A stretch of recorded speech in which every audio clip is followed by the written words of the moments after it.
So here we are, day 500,016 in the material world. Oh, I look like shit. I had too much red wine last night. Anyway, continuing onward from the non-dual Brahman concept, it's certainly a reality with the capital R that goes beyond the conditioned mind, which deals in separation. So I was just thinking today that to really know and integrate non-dual Brahman is to not just theorize, but to literally see and know a piece of shit and a bar of gold as having equal value, because all appearances in the phenomenal world are essentially just pure and empty, really. And everything in its original form is this, this non-dual Brahman substance or effulgence or white light. So that's what I'm beginning to see, and we live in a phenomenal world of many different appearances and forms, and we tend to compare these forms and appearances, and that's where the ego comes in, and it's like, just really kind of knowing profoundly as a truth with a capital T, or reality with a capital R, that there is no difference between the piece of shit and the bar of gold, and they hold equal value, really. So just seeing everything really equanimously, and just not being under the spell of rejoicing when you're victorious or lamenting when you've lost something, because the universe abhors a vacuum, which means that there is no such thing as empty space. It's all kind of like 0 point pure potential, So that void needs to be filled by something else, another appearance, another form. The fear of loss is really a symptom of being in the illusion, and taking it seriously at face value.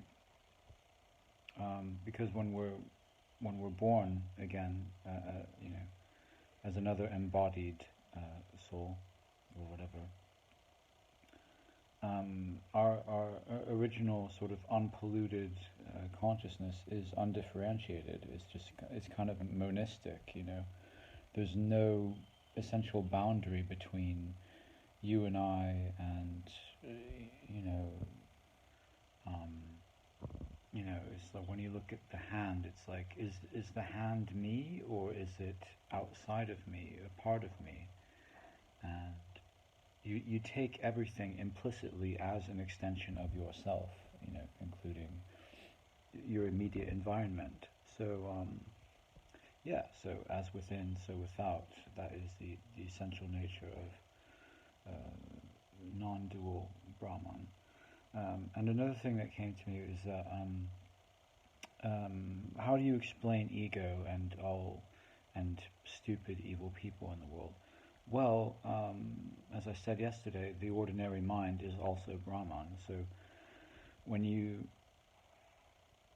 take the minds of others, the intelligence and the conditioned egos of others as part and parcel of Brahman, then it's like all included within. So there's a big circle, and within that circle is like all the lower consciousnesses, like the matrix, programmed people and people who haven't woken up, ignorant people who are still fixated in the mind-body identity. But that too is also Brahman. It's just like a lower consciousness expression of Brahman, but it's still contained within the whole substratum of Brahman, or the non-dual substance.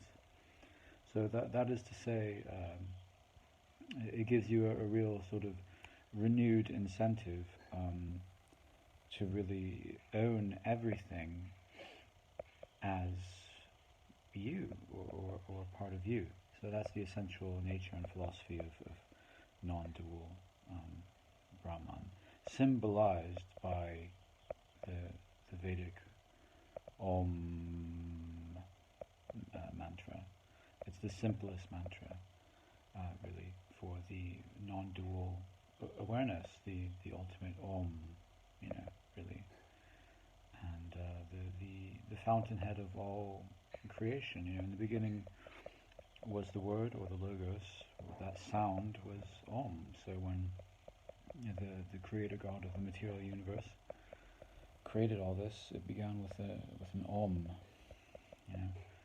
So that's the essential nature of non-dual Brahman, and just really seeing everything as equal. You're neither above nor below anything. It's just everything is. And I am you. This phone is me. Facebook is me. It's the mind that has no preferences that will enter the sort of pure enlightened state that it already is, beyond the mind. The mental illness, the sickness, comes from preferring something to something else, having preferences, because that's a separate identity, which is an illusion, complete illusion. Within the illusion, it's very real, but when you zoom out, it's a complete illusion. So to have personal preferences is to admit you're just playing a role called me, little me, who has personal preferences. Like, I prefer chocolate to, I don't know, oregano or something, for example. But actually, in reality, the chocolate and the oregano are two phenomenal expressions of the one substance, or the non-dual substance of Brahman. So yes, there is differentiation within the unity, and unity within the differentiation. So it's kind of just seeing the world with untainted, deconditioned eyes, really. And with two eyes you see one appearing as many, and with the one eye you see many appearing as one. So there we go. Hope that was helpful.